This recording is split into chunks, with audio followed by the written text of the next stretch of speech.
আসসালামু আলাইকুম। আজ 12 এপ্রিল 2025।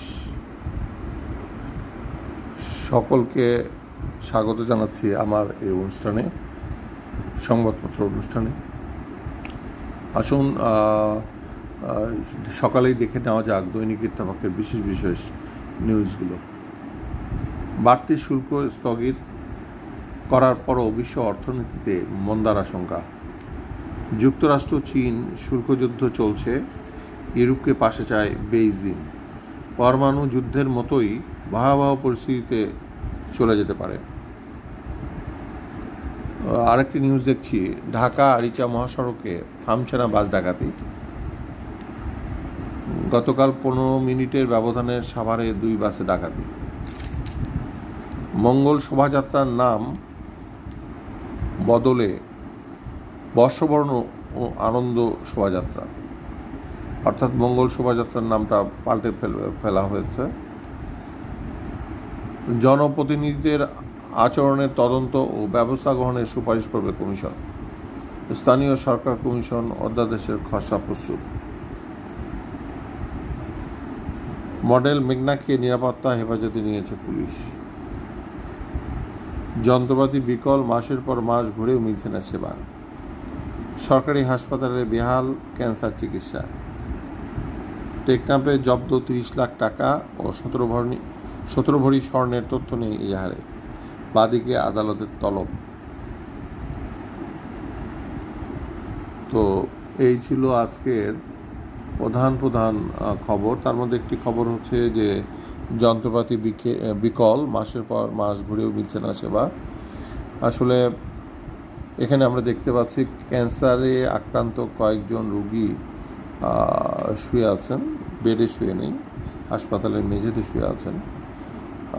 তারা আসলে মাসের পর আমাদের আসলে এই যে চিত্রটা, এই চিত্রটা হচ্ছে সরকারি হাসপাতালের গোটা বাংলাদেশে যে সরকারি হাসপাতালগুলো রয়েছে একই চিত্র, যে রোগীদের অভিযোগ তারা সেবা পান না, অথচ ক্লিনিকে গেলে তারা সেবা মেলে।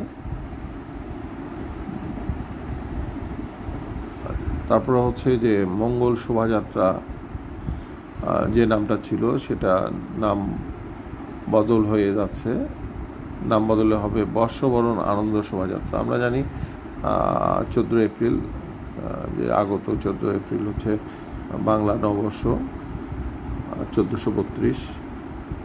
সেই নতুন বছরকে স্বাগত জানানোর জন্য গোটা জাতি অপেক্ষা করছে। পাশাপাশি আমাদের বিভিন্ন সংগঠন এবং সরকার পদক্ষেপ নিয়েছে এই দিনটিকে বরণ করে নেওয়ার জন্য। ঢাকা আরিচা মহাসড়কে যেটা ঘটছে সেটা শুধু এই মহাসড়কেও নয়, শুধু গোটা দেশের বিভিন্ন মহাসড়কে চলছে বাস ডাকাতি। আমার মনে হয় সরকারের খুব কড়াভাবে বিষয়টা দেখা দরকার। আর সবচেয়ে বড় যে নিউজটা হচ্ছে সেটা হলো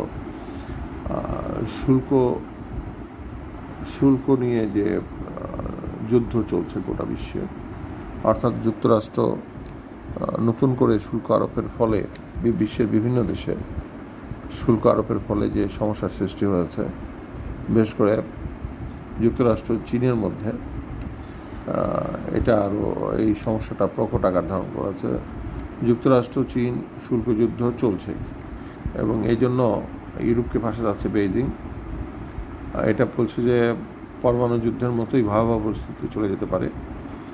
আসলে ডোনাল্ড ট্রাম্প ক্ষমতায় আসার পর মানুষ প্রত্যাশা করেছিল ওনার নির্বাচনে নামার আগে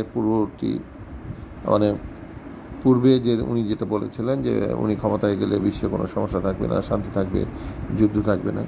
কিন্তু ক্ষমতায় আসার পরেই দেখা যাচ্ছে তার বক্তব্যগুলো ঠিক উল্টো, মিলছে না।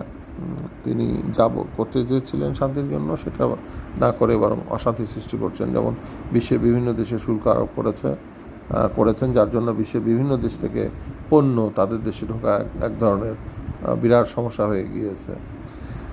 আরেকটা বিষয় হচ্ছে যে উনি বলেছিলেন ইসরায়েলের ক্ষেত্রে যে ক্ষমতায় আসলে উনি শান্তির বিষয়টা দেখবেন, কিন্তু না, এখন ইসরায়েল যেভাবে মানুষ হত্যা করছে সেক্ষেত্রে ফিলিস্তিনিদের বিশেষ করে যেভাবে হত্যা করছে ইসরায়েলিরা সেটাকে সমর্থন দিচ্ছেন। এটা খুবই দুঃখজনক। আমার মনে হয় ডোনাল্ড ট্রাম্পকে বোঝা উচিত বিশ্ব মানবতার যে দিকটা। এবং গতকাল একটা নিউজ লক্ষ্য করলাম যে মার্কিন যুক্তরাষ্ট্রের ম্যাক্সিমাম মানুষ, বেশিরভাগ মানুষই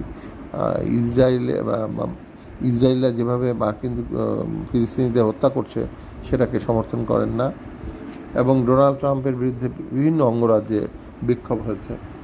তো যাই হোক, বিষয়গুলো আমাদের যারা বিশ্বের বড় বড় নেতা আছেন বিভিন্ন রাষ্ট্রের, তাদের এগুলো বোঝার বিষয়। ঢাকা আরিচা মহাসড়কে যে বাস ডাকাতি হচ্ছে এটা কাম্য নয়, সরকারকে দেখতে হবে। আর জনপ্রতিনিধিদের অসদাচরণের তদন্ত ও ব্যবস্থা গ্রহণের সুপারিশ করবে কমিশন। এটা একটা খুবই ভালো দিক। আসলে জনপ্রতিনিধিদের কাছে আমাদের যে প্রত্যাশা সেই অনুযায়ী তারা কাজ করেন না। আমরা চাই জনপ্রতিনিধি জনগণের জন্য কাজ করবেন। আর মডেল মেঘনাকে নিরাপত্তা হেফাজতে নিয়েছে পুলিশ। ওনার বিরুদ্ধে অভিযোগ যে উনি রাষ্ট্রের বিরুদ্ধে কাজ করছেন। আর হাসপাতালগুলোর যে অবস্থা, সেখানে আসলে গোটা দেশের সরকারি হাসপাতালে সেভাবে চিকিৎসা মেলে না, এটা রোগীদের বক্তব্য এবং অনেকটাই সত্য।